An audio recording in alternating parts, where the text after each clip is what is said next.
Never mind. Hello there, I'm Scotty.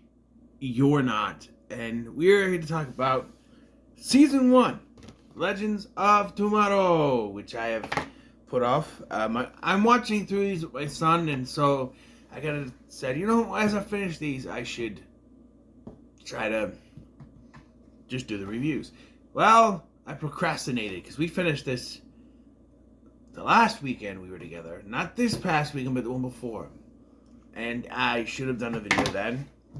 We just finished Season 2, so I'm going to talk about this one. Immediately afterwards, I'm going to record Season 2, so you'll have both of those reviews very close in proximity. I'm recording 4 different videos today. Maybe more. I haven't decided whether or not I'm doing the 3 ice creams I have for Scotty Tries separate or together. So it's 4 if they're together.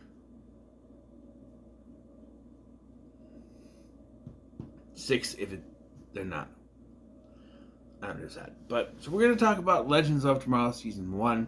This was built up over several episodes of Arrow and The Flash. In Season 1 of The Flash, they introduced Firestorm, which was, at that time, the version of Professor Martin Stein and Ronnie Raymond.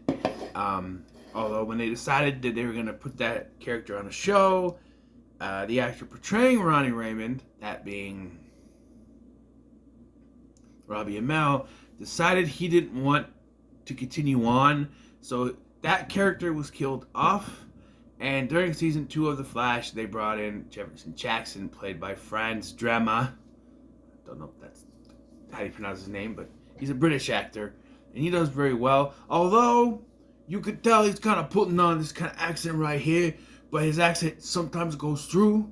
But, he's kind of talking like this, kind of like Christian Bale and Newsies, kind of New York style accent. And they work well together. I'm not sure I should say that. And they're the first hero that is kind of put forth in this. And then we have Sarah Lance, aka White Canary, who was the original Canary, or Black Canary, and then she died in Season 3, and then they decided, we want this character to be on this show. So they brought her back in Season 4 of her with the help of John Constantine, that little crossover from the Constantine show, who would appear on Legends of Tomorrow later seasons. We'll get to that when we get to that. But Sarah Lance, former member of the League of Assassins, so she has that training, former love interest, and she also represents the LGBT community because the character is bisexual. And before no, she's a lesbian. I know she has a girlfriend later, but she kisses Snart. She has a thing with Constantine. She's bisexual. Okay? She's both. She goes both ways, okay? Then we have the Hawks. Hawkman, Carter Hall, and Hawkgirl, Kendra Saunders. Both introduced. Well, Kendra Saunders was introduced over the first part of Season 2 of The Flash as a love interest for Cisco. Still don't know why they did that, because it didn't go anywhere. And really, her love interests are... they do this thing. I'll talk about it now. Okay? So, she's with Cisco, and by the time this crossover happens, then Carter comes in and like, oh no, you were destined to be my true love. That's what it is. And so then they fly off together. She breaks up with Cisco. They fly off. First episode of Legends of Tomorrow, Carter dies, which was a big surprise because he was pushed as being a member of this cast, and now he dies. And so then throughout the first season, Kendra has sort of a love triangle, but not really. As there's Ray, and then there's Jax. But she and Jax don't really get started. Her and Ray have a thing. They get stuck back in the 1950s, and so they sort of spend a couple years together. Well, the 3 of them, also the other one is Sarah, are stuck there. But then when Carter shows back up again towards the end of the season,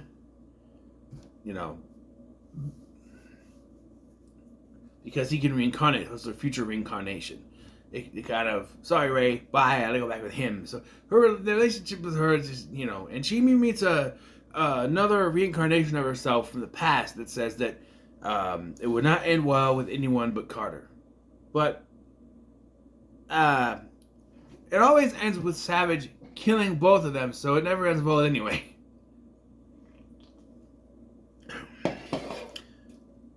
Then we have Ray Palmer, aka the Atom, who was introduced in season 3 of Arrow and supposedly died at the end of season 3, but surprise, he's just small, which helps with his suit. And he joins the Legends at the beginning of this series, of course, and he goes on to be one of the founding members, one of the flagship members of the crew until season 5.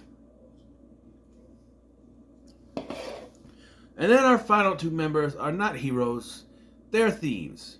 Leonard Snart, aka Captain Cold, played by, I'm looking right at him, Wentworth Miller, and Mick Rory, aka Heatwave, played by Dominic Purcell, who is one of my favorite characters on the show.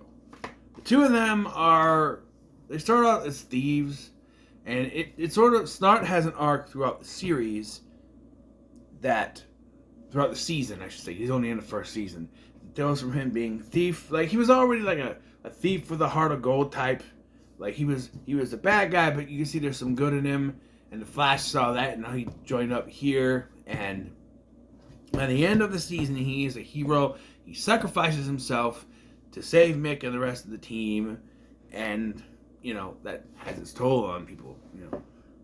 They are all brought together by Rip Hunter, a time master from the future, who has brought the Wave Rider, his time machine, and the AI Gideon, a British version, not the same version as the one from the Flash, but a British version of that from the future. And they're on a mission to defeat the villain of the season, Vandal Savage, who showed up in that technically the second crossover. The Heroes of Today and Yesterday, whatever. Legends of the Day and Yesterday, whatever.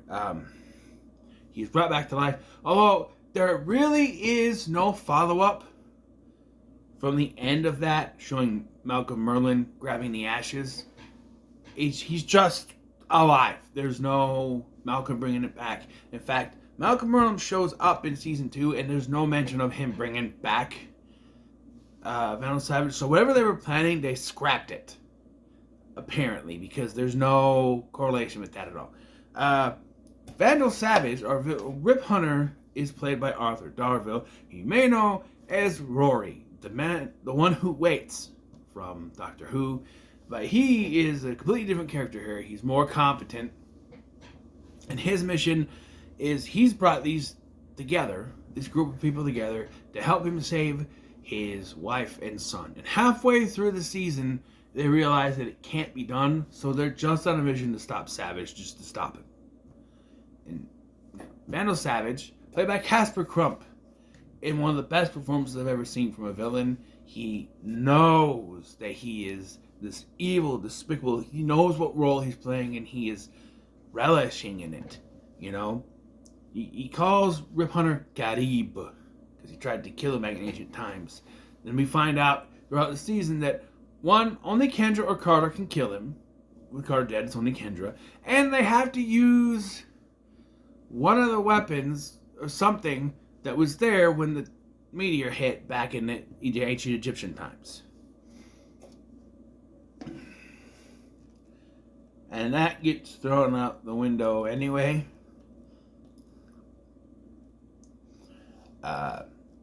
Everything that they're building up kind of falls to the wayside by the finale. The Time Masters are against this, and we find out later it's because way in the future times, a alien race called the Thanagarians are going to show up, and they're going to invade Earth, and the only thing that can stop it is if Savage is taken over.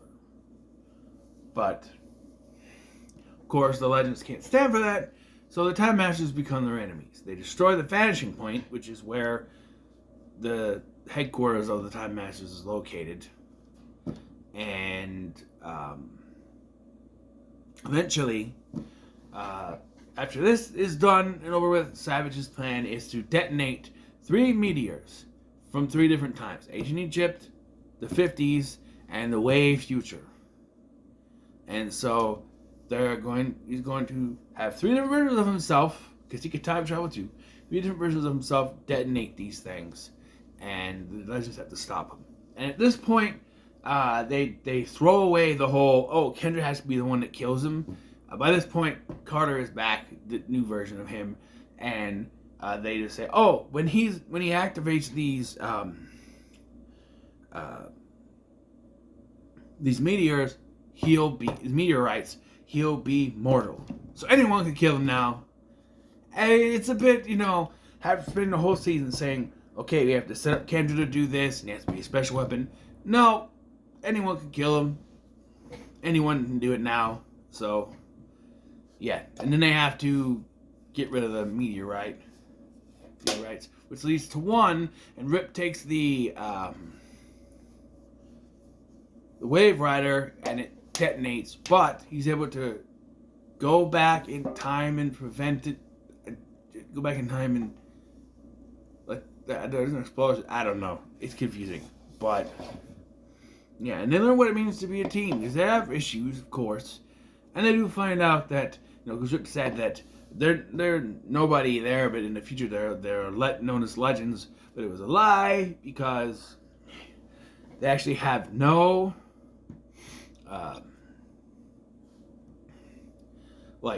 taking them from the timeline would have minimal effect, which I fail to believe. Okay, I know that Ray Palmer is currently supposedly dead, so maybe that's not it, but I feel like, I don't know. I mean, that does play into season 2, because they do kind of mention that in season 2 with one of the characters being plucked from 1942, who was actually supposed to be I don't know, it gets confusing. But the structure of this season is actually, rewatching this with my son, I found that it's a pretty interesting structure where sometimes an episode will go over and be like a secret 2-part. Like the first episode of season 1, first 2 episodes are the pilot. The first 2 episodes. Pilot, boom, part 1, part 2, boom. And then you'll have another episode, and then there's one where they go to Russia, and that's cut in 2 parts, but it's not put as a 2-parter, it's just, And then there's one where they go to the 1950s, and then Ray, Sarah, and Kendra are left behind. That goes into another 2-parter, so it kind of connects, and of course, the last 2 episodes I think are connected too, so I like the structure. And yes, this is when the show is taken somewhat seriously. It's not completely serious, but it is probably the most serious season, And it goes without saying that the acting in this is really good. The characters are portrayed very well, especially Leonard Snart. My son and I noticed, but when he does this thing, he's the Robert De Niro face. Yeah. No strings on me. And and they have great relationships with each other. You focus on, because the whole thing is that not everyone wants to go. Jack's the only one who doesn't actually want to go, and Stein drugs him basically. It takes him there, so that causes a little issue between them. But here's the thing. They would have to make some sort of compromise. Stein wanted to go. Jax didn't. But if they separated, they would both die. Because there's no way. So they'd have to make some kind of compromise anyway. Stein just sort of jumped the gun on it and said, well, I'm not going to die, so you're going to come with me. That sort of thing. The season ends with a cliffhanger. Because of course it does. After they've defeated Savage, the Hawks say goodbye because they're no longer needed for the story. And they're gone from the entire Arrowverse. I still would like to have seen them in Crisis. In the original Crisis that was supposed to happen in 2024, they were supposed to be involved. As was the Atom. And the Atom was involved. Because the whole story was written, before the Arrowverse expanded. So at that point, there's only 2 shows, and they knew the Hawks were going to be involved when they started showing the writing. So that that could be in there. I think it was like season 2 that really started putting in the writing. Sometimes they just do news articles, and like the article underneath is just nothing. It's just random stuff put there, or a different article completely. But they actually try with it. Yeah, the Hawks are never seen again. But as they all decide to join, go back, they're stopped by another Wave Rider crashing in front of them. And a man calling himself Rex Tyler says not to get on the Wave Rider or they're going to die. And that's where it ends. It does pick up in the next season, sort of. It does, but not from that point. They jump a little bit. It's confusing. But overall, season 1 is a great start. I think. It is definitely the darkest of the seasons. They get more and more lighter in tone, more and more goofier as it goes along. And,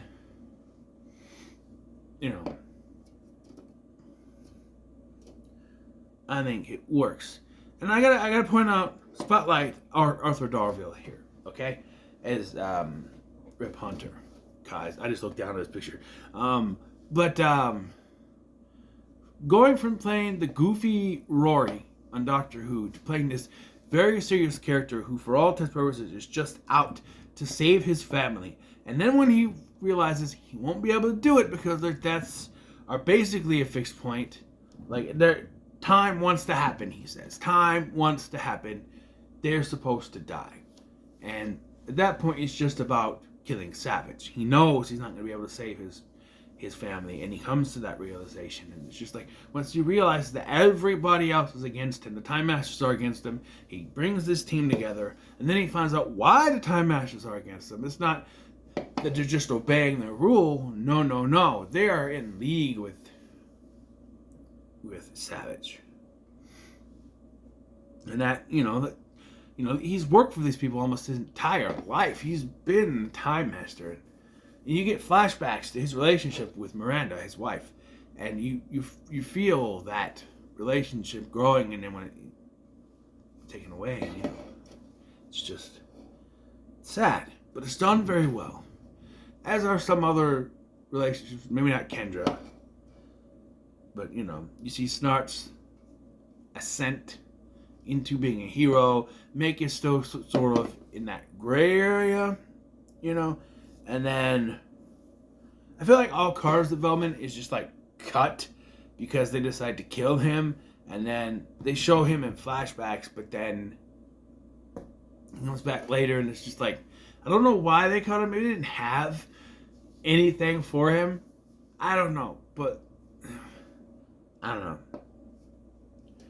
But yeah, season 1, pretty good start to the series. There are cameos in the first episode by Stephen Amell and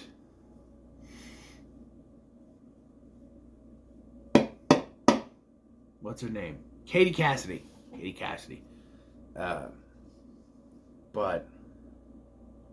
And then Cisco shows up in another episode with the Russians, where they use some kind of technology that wouldn't exist in the 1980s, but